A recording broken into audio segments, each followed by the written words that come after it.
2015년 4월 미국 신문사 워싱턴 포스트에 전 세계 언어와 관련된 흥미로운 사실들에 대한 발표가 있었습니다. 이 기사에 따르면 전 세계 206개국에서 현재 사용 중인 언어의 종류가 무려 7,102가지에 달한다고 하는데요. 아마 지형적 특징이나 문화적 차이로 다양한 종류의 언어가 존재하는 것이라고 생각됩니다. 하지만 206개국에 7,000가지가 넘는 다양한 언어 속에서도 공통적으로 사용하는 언어가 하나 있죠. 바로 숫자입니다. 수를 나타내는 글자인 숫자는 단순히 날짜나 계산을 할 때처럼 수학적으로만 사용되는 것이 아니라 질서를 정하는 도구의 역할도 하고 어떤 규칙이나 정렬을 이해하는 도구가 되기도 하죠. 이렇게 숫자는 마치 언어처럼 어떤 의미나 내용이 담겨있는 상징처럼 사용되어 왔습니다. 이해를 돕기 위해 예를 들어 볼게요. 요즘은 많이 사라졌어요. 오래된 건물에 엘리베이터를 이용하다 보면 4층이 없습니다. F로 만들어져 있는 버튼이 있죠. 숫자 4를 영어로 표기한 것이고 아예 4층을 건너뛰고 만드는 경우들도 있어요. 그렇다면 왜 숫자 4를 사용하지 않는 걸까요? 설명하지 않아도 많은 분들은 짐작하실 거라 생각됩니다. 숫자 4는 한자에서 죽을 사와 발음이 같다는 이유로 예전부터 불길하고 죽음, 불행 등을 암시하는 죽음의 숫자라고 알려져 있죠. 이런 식으로 생명을 다루는 병원에서는 죽을 사와 발음이 같다는 이유로 4층을 사용하지 않고요. 엘리베이터에도 없습니다. 그리고 해병대에서는 죽지 않는다는 의미를 갖기 위해서 부대를 편성할 때 숫자 4를 뺍니다. 실제로 숫자 4와 죽음, 불행 등이 관계가 있다는 근거는 사실 어디에서도 찾아볼 수가 없어요. 하지만 동양에서는 숫자 4가 이미 상징처럼 불길한 기운을 주는 수로 인식되어 있습니다. 이것을 숫자의 상징성이라고 하는데요. 숫자 4와 마찬가지로 일부의 숫자들은 각각 어떤 의미나 뜻을 가지고 있습니다. 행운을 뜻하는 숫자는 7, 서양에서 불길한 숫자로 알려진 13이 있고요. 영원함이나 무한함 등을 뜻하는 0 등이 있죠. 이런 상징성에 해당이 됩니다. 그리고 악마를 상징하는 숫자도 있어요. 악마의 숫자 또는 짐승의 숫자라고 불리는 666입니다.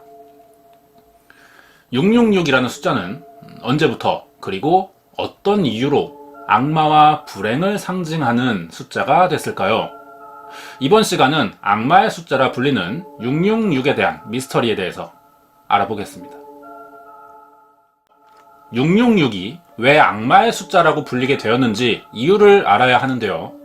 예전에 호주의 찰스 맨슨이라고 불리며 숫자 7에 집착해 사람들을 살해한 아치볼드 맥카퍼티 사건을 소개한 적이 있습니다. 서구권에서는 숫자 7이 긍정적인 기운을 주는 행운의 숫자라고 생각하죠. 그래서 불의의 사고로 아들을 잃은 아치볼드가 아이를 되살리기 위해 7사람을 살해할 계획을 세웠던 겁니다. 서양 문화의 기본 바탕에 기독교적 문화가 깊게 깔려 있다 보니 많은 부분에서 기독교의 영향을 받았을 거라고 생각이 들어요. 성경에서는 숫자 7을 가장 완전한 수, 가장 큰 수라고 여깁니다. 신성하게 생각하고 있죠. 하지만 이 숫자 7과 정반대의 의미를 가지고 있는 숫자가 바로 6이에요. 성경에 의하면 6이라는 숫자는 완전한 수인 7이 되지 못하는 불완전하고 미성숙함을 뜻하는 숫자라고 하는데요. 학자마다 성경을 해석하는 방식에 차이가 있기 때문에 숫자 7이 의미하는 것이 무엇인지에 대한 의견도 갈리고 있습니다. 일부는 숫자 6을 신이 창조한 인간이라고 해석하지만 6이 의미하는 것은 바로 불완전하고 미성숙해 신이 되지 못한 어떠한 존재, 바로 악마나 사탄을 의미하는 것이라고 보기도 하죠. 이와 비슷한 숫자가 바로 13입니다. 서양 문화권 사람들이 아주 깊이 아는 숫자 중 하나죠. 13은 6과 마찬가지로 기독교 문화에서 이유를 찾을 수 있어요. 최후의 만찬에서 예수를 포함해 13명의 사람이 있었다는 것과 그 13번째 사람인 유다가 예수를 배신했다는 것이 이 속설의 시작입니다. 동양에서 숫자 4를 싫어하는 것과 비슷한 성격의 문화로 보이고, 실제 운동선수의 등번호에 13을 제외하거나 엘리베이터, 방 번호에 13을 사용하는 대신 12A, 12B 등으로 쓰이는 경우가 있죠. 666의 미스터리를 풀기 위해선 핵심 내용을 담고 있는 성경을 더 해석해 봐야 하는데요. 성경 66권 중 가장 마지막 권인 요한계시록에는 기독교적 관점에서 숫자 666이 어떤 의미인지를 정확하게 보여주는 구절이 등장합니다. 지혜가 여기 있으니 총명한 자는 그 짐승의 수를 세어보라. 그것은 사람의 수니 그의 수는 666이니라. 짐승이라는 단어와 그 숫자가 666이라는 표현이 나옵니다. 많은 학자들은 이 구절에서 나오는 짐승이라는 단어가 바로 그리스도와 반대되는 적 그리스도, 즉 악마를 나타내는 것이라고 생각하고 있어요. 짐승이라는 단어와 그 숫자를 적은 666의 정체가 적 그리스도를 뜻하는 것이라고 알려지자 성경에서 말하는 종말의 계시와 함께 숫자 666과 적 그리스도의 정체를 해석한 수백 가지의 의혹들이 떠돌기 시작합니다. 이와 동시에 아주 자연스럽게 예수의 재림과 세상의 종말을 주장하는 일부 사이비 종교들도 나타나기 시작했고, 여러 거짓 루머들이 기하급수적으로 퍼지기 시작했죠. 그렇다면 여기서 말하는 적 그리스도, 악마의 정체는 누구이며 666이 뜻하는 것은 무엇일까요? 가장 많이 알려진 해석 중 하나는 요한계시록에 나오는 짐승의 정체가 바로 당시 로마를 다스리던 황제이자 폭군이었던 네로를 뜻한다는 주장입니다. 서기 37년 로마 5대 황제가 된 네로는 황제 즉위 직후 기독교인들을 박해해온 것으로 유명한데요. 평소 자신의 명령을 잘 따르지 않는 기독교인들을 아주 싫어했습니다. 그러던 중 64년 7월 18일 로마 대화재 사건이 벌어지자 이것을 기독교인들이 저지른 것이라고 뒤덮어 씌운 후 기독교 탄압을 시작했죠. 그 정도가 아주 심각했는데 사람들을 잡아다 산채로 불을 붙여 밤거리를 밝혔다는 기록 등으로 알 수 있습니다. 이런 일로 당연히 초대 기독교인들에게 네로 황제의 존재는 악마와 같은 존재로 각인됐을 거예요. 네로 황제는 기독교인뿐 아니라 일반 시민들에게도 엄청난 세금을 걷어들였고 그 돈으로 사치를 즐긴 폭군입니다. 그리고 결국 스스로 목숨을 끊는데 네로의 사망 이후 기독교인들은 여전히 어딘가에 숨어 있을지도 모른다는 생각에 한동안 계속 네로를 경계했었다고 합니다. 요한계시록은 이러한 시대 상황 속에서 쓰인 것이라고 추정되고 있어요. 그래서 요한계시록의 숫자를 사용한 코드를 넣어 적 그리스도의 정체가 네로 황제라는 사실을 몰래 숨겨 기록했다는 것이 학자들의 주장입니다. 그러면 왜 하필 네로를 666으로 풀이하는 걸까요? 그 시대 사람들이 사용하던 히브리어 문자에 이 비밀이 있는데 이 알파벳엔 각 글자를 뜻하는 숫자들이 있습니다. 그러니까 네로 황제의 정식 명칭인 네로 시저를 히브리어로 쓰고 그 글자에 해당 숫자들을 더하면 666이 된다는 것이죠. 여기서 다시 궁금증이 생기는 것은 당시 사람들이 왜 네로를 알기 쉽게 이름을 적지 않고 이런 복잡한 방식을 통해서 기록했을까 하는 점입니다. 이것도 당시 로마의 기독교인을 박해하는 분위기와 아무리 폭군이었다 해도 황제를 악마라고 적은 사실이 알려진다면 더 심한 탄압이 생길 것을 걱정해서 마치 암호처럼 적어 놓았다고 생각이 들어요. 하지만 이것은 수많은 주장 중 하나의 해석일 뿐이고 100% 확인된 것은 아니기 때문에 무조건적인 신뢰를 할 수는 없습니다. 이런 식의 풀이라면 사실 너무나 많은 것이 적 그리스도에 해당이 되는데요. 예를 들면 김정일의 생일이 2월 16일입니다. 666을 곱하면 216이 되죠. 그리고 우리나라 동전도 모두 합하면 666이 됩니다. 666의 정체가 로마 황제였던 네로일 것이라는 주장 다음으로 가장 많이 떠도는 속설은 짐승의 표식 혹은 악마의 표식이라는 해석입니다. 요한계시록 13장 16절에서는 저가 모든 자, 곧 작은 자나 큰 자나 부자나 빈궁한 자나 자유한 자나 종들로 그 오른손에나 이마에 표를 받게 하고 누구든지 이 표를 가진 자 외에는 매매를 못하게 하니 이 표는 곧 짐승의 이름이나 그 이름의 수라 라고 하는 구절이 등장해요. 이번에도 성경을 근거로 하는 음모론 중 하나인데 재미있는 점은 이 음모론을 주장하는 사람들이 시대가 조금씩 변할 때마다 짐승의 표라는 정체를 조금씩 바꾸고 있다는 겁니다. 하지만 현실과 비교해 봤을 때 들어맞는 부분들이 꽤 있어 보여요. 그래서 시대별로 유행했던 666과 짐승의 표라는 정체에 대해 한번 알아보도록 하겠습니다. 이 표식의 정체가 바로 바코드를 뜻한다는 주장이 있어요. 현재 우리는 바코드를 이용해 손쉽게 물건을 사고 파는 경제 활동을 합니다. 하지만 그 바코드 안에 666이라는 숫자가 숨겨져 있다는 사실을 아는 사람은 많지 않아요. 이 사진처럼 바코드의 앞, 중간 뒤에는 숫자 6에 해당하는 막대가 총 3개 그려져 있습니다. 이것은 모든 바코드에서 공통적으로 보이는 특징이에요. 실제 바코드는 현재 전 세계에 사용되기 때문에 악마의 표식이 없으면 경제활동을 하지 못할 것이라는 성경 속 내용과 어느 정도 비슷하게 맞는 것처럼 생각되기도 합니다. 그러나 2010년 이후부터는 바코드 대신 인체에 직접 삽입하는 베리칩이 등장하는데요. 이 베리칩의 등장과 함께 짐승의 표식이 베리칩이라는 주장이 등장합니다. 베리칩은 손톱보다 작아요. 마이크로칩의 일종이라 직접 인체에 심어서 개인의 신원이나 정보를 손쉽게 확인할 수 있다는 목적으로 개발됐습니다. 하지만 개발 직후 인권 문제나 프리메이슨 음모론에 휘말려서 논란이 크게 됐었죠. 결론만 말하자면 정작 기독교에서는 공식적으로 베리칩은 666과 관계가 없다는 입장을 이미 내놓은 상태입니다. 마지막으로 666의 실체에 대한 의혹이 하나 더 있는데요. 일부의 종말론자들은 666이 뜻하는 악마의 정체가 바로 컴퓨터라고 주장하고 있습니다.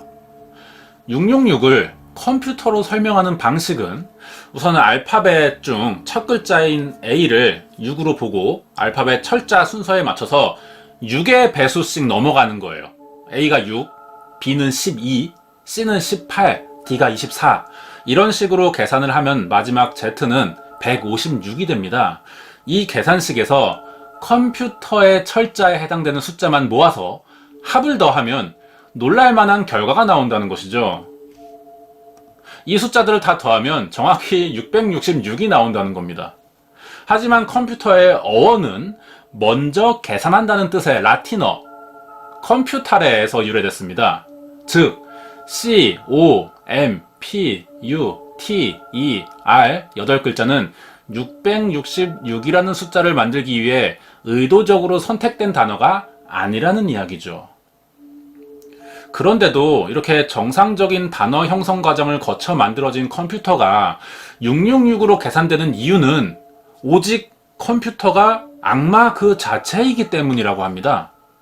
이것이 컴퓨터가 성경에서 예언한 짐승이자 666을 의미한다고 주장하는 사람들이 내세우는 근거예요.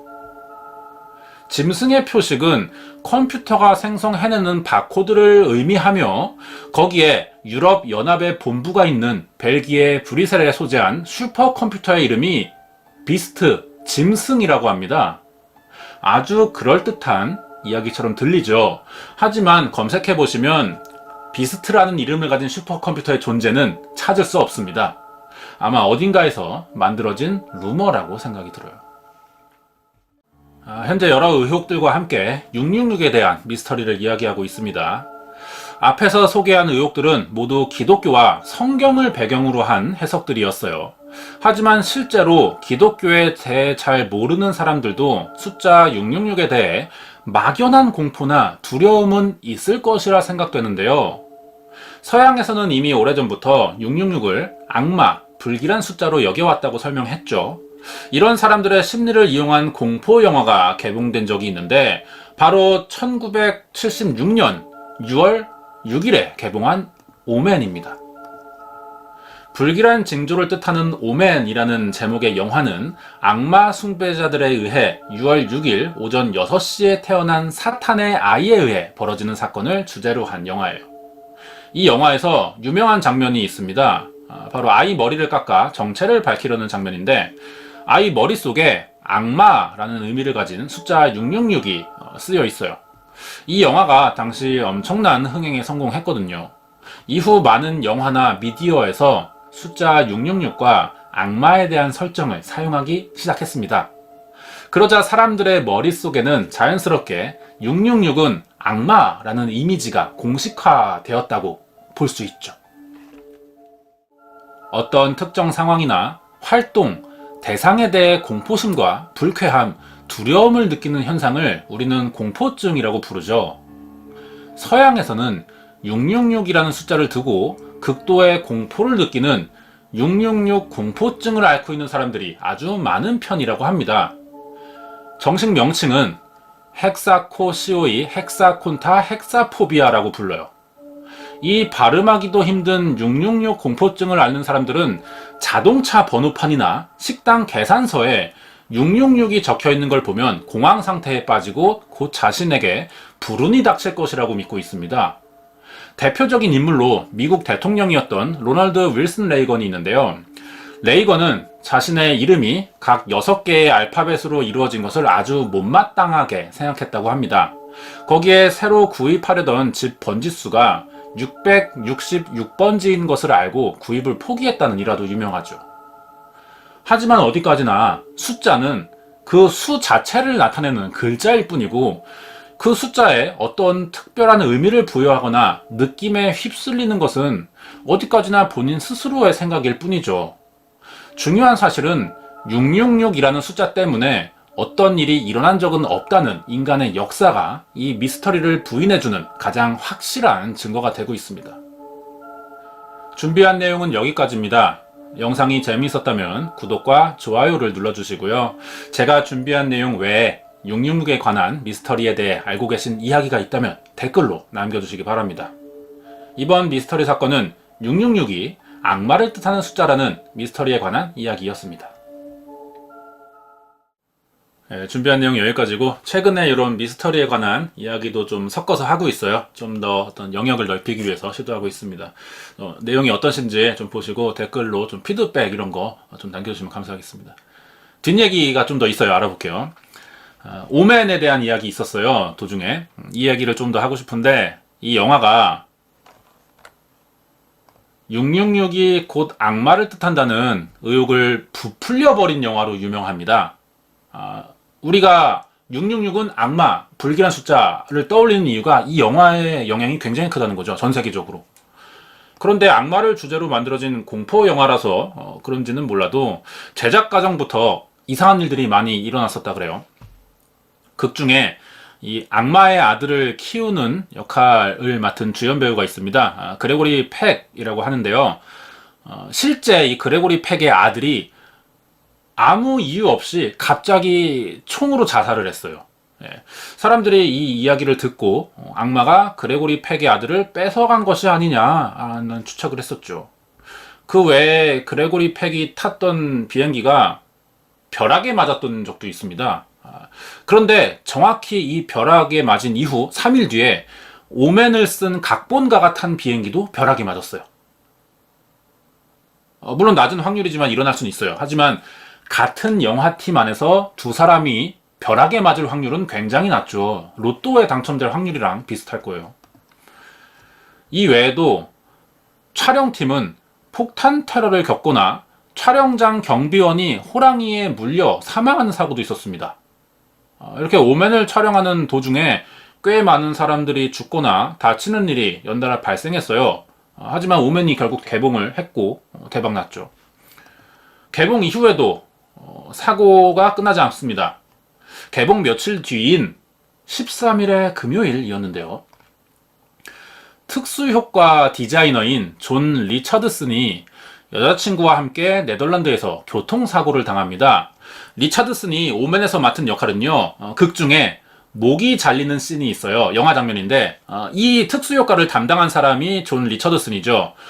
근데 교통사고를 네덜란드에서 당했을 때 같이 있던 여자친구가 이 사고로 목이 잘려서 사망합니다. 그리고 존도 크게 다쳤어요. 하지만 이제 생명에 지장이 없어서 차 밖으로 걸어 나왔죠. 이때 차 밖에 나와서 눈앞에 세워진 표지판을 보고 기절을 했다고 하는데요. 그 표지판에 써 있는 게 바로 오맨 66.6km라고 합니다. 실제로 네덜란드에는 오맨이라는 마을이 있어요. 그 66.6km 지점에서 사망을 한 것이죠.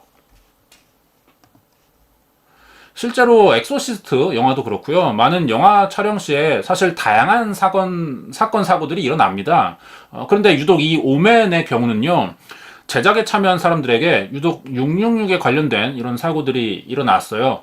이것도 우연으로 봐야 할지 사실 오래전 이야기라 모두 다 완벽하게 확인할 수는 없는 이야기이기도 합니다. 그래서 뭐 부풀린 이야기인지 루머인지도 사실 100% 어떻게 확인해 볼 수는 없는 상태죠.